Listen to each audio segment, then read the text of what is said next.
Have you seen all this debate about showboating? Everybody's been kicking off about Antony and this. Like, why is everybody getting the knickers in a twist, man? We had it a couple of months ago with Charlison. Remember that one when he done about 4 kick-ups and everyone thought he was like not in the right name of the game. Do you know what I mean? It wasn't in the good name of the game. So I was thinking, do you know what? Like, this is just going out of hand. I don't mind a bit of showboating. The days of when Ronaldinho, Cristiano Ronaldo, when he first come to the Premier League, is entertaining. Do you know what I mean? Like, I used to love it, but it comes with consequences. So if you're doing it on the same pitch as, say, a Kevin Nolan or a Joey Barton, they're gonna get lifted. So they're gonna get lifted. Like, you do it at your own risk, innit? So that's the way I look at it. You do it at your own risk. If you want to do that and you want to be unsavoury, I should say, and not show respect for your fellow professional, then you got to take the consequences, you know. But I as a neutral watching a game, I don't mind it. I'll have a little giggle and then have a laugh. If he was on the same pitch as me, I would be upset. I would. I'll be upset. Why? Because he's making you trying to make you look small. Do you know what I mean? Like you're a small guy, small team. You know, like we're having a great time today. I'm gonna even chuck this little skill. But then that comes with consequences, as I said. You're gonna get lifted. Yeah, I get it. If I can compare it to boxing, for example, if you have a really flashy ring walk, you know what I mean, all the glitz and glamour, all the big sing-song, all the big hoo-ha, you have a big pomp and ceremony, and then you get knocked out in the first round. You know what I mean? It kind of comes with the territory. You've got to live up to the ring walk, haven't you? So therefore, if you're going to do a little bit, you've got to you've got to win the match. You've got to look good doing it. You've got to be having a good game. I get all that that comes along with it. But for me as a fan, right, I've listened to loads of people on talkSPORT like chirping in today.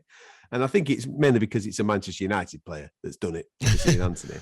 Yeah. But for me, I'm not a Man United fan. Everybody knows that. But if I'm buying a ticket to go and watch, especially Premier League football, I expect to see something extraordinary. I'm a very, very average five-a-side player, Colin, right? So therefore, if I'm paying my money to go and watch these lads that are the best of the best, I want them to give me a little bit of razzmatazz. I want them to give me a little bit of flash, a couple of step overs, few keep-ups, all that, a little bit of a JJ Okocha every now and again. I want to see a little bit of that. Listen, remember the days of Denilson? He used to do about 25 step overs before he went left. Do you know what I mean? So I used to love watching Denilson. Do you know what I mean? Well, there does come a time with it where it becomes a little frustrating, because if you're there and you're 2-0 down and he's doing it and you're thinking, just cross the ball, man. Just cross it. We played with players like that. They're in the game. They're in the game. But the fact that, Antony, he done that pirouette, whatever he done. Yeah. I don't know what to call it. The way it happened, it's like a spin on spin. I don't know. Let's call him Spinny. Yeah. Yeah. So he done a spinny. Yeah. And then all of a sudden, he puts a through ball that is way too heavy. Yeah. So he actually embarrassed himself at the end of the day. So I wouldn't even have got upset. I would have just laughed at him like, what is that? Like, do you know what I mean? So, but if he done the pass has got to come off. If you're going to do it, the pass has got to come off. Exactly. If you're going to do that, make sure the pass comes off, because you can't be holding your hands on your head after you've done that and then produce that outcome. It's not good enough. Has anybody... whilst you've been on the pitch, I mean, it might not necessarily happen to you because you were an attacking player, and I'm sure that it's defenders that have been embarrassed by stuff like this. But have you been on the pitch where someone's done something a little bit flash and it's maybe frustrated you? So you know what I mean? Someone like a keeper sent you that, you know what I mean? You charge the keeper down or something like that, and the keeper's thrown a little knife in there. That happens to me. I'm the most gullible person ever. Like, you could chuck a shoulder on me and I'll go that way. Yeah, it doesn't matter. You do a Cruyff turn on me, I'm going. Like, you know what I mean? I'm believing your first go. Do you know what I mean? I'm not. If you're gonna do like 2 step overs on me, I might watch the ball a little bit, but I'll bite on the first one. That's why I wasn't a defender. Mate, I love it's brilliant. No, I do like it. I like skills in the game, man. But that's what I'm saying. What happened with Antony? He's done that spinny thing, and then he doesn't produce the goods afterwards. So what's the point? he's just made himself look like a fool, you know? So, yeah. But it comes with everything. Everything comes with consequences.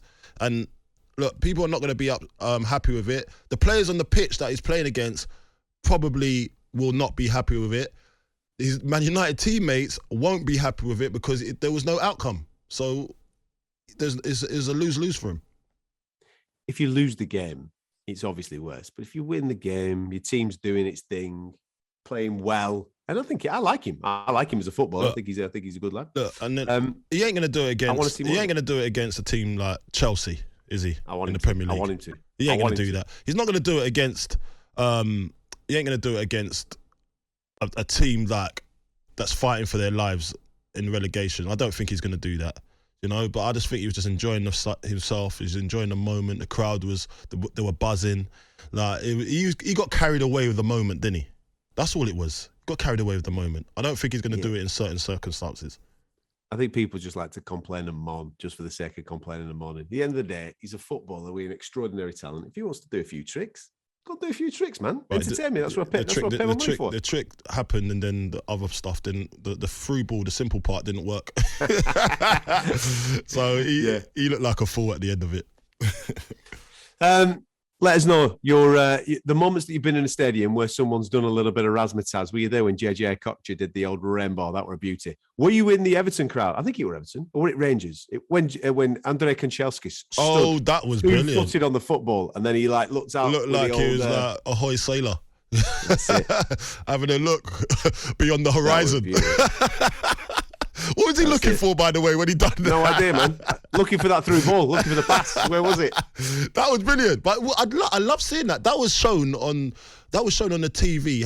How many years, and still now it's still shown. Do you know what I mean? Like, so these are the things that people used to like showboating anyway. The days of Ronaldinho, man. Like, remember Ronaldinho, man? He used to do it all the time. Remember that goal he scored when he's in the middle of, like, just on the edge of the box. In the Champions League at Chelsea, and then he's done like some samba around the ball, and then toe punted it top bins. That was hilarious. I was like, oh, but it was against my team though. But I was like, how has he pulled that out? Like, you can't do the samba and then toe punt it top bins, geez. What are you doing? In a Champions League match. He just don't care, does he? He just don't care.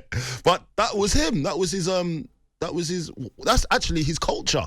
He does that. He does that in Brazil. They do that, you know? So Antony, they do that and like regularly. Like that, see, like when we got our five-a-sides, imagine what his five-a-side when he was growing up was like. So that little pirouette thing, that was half of it.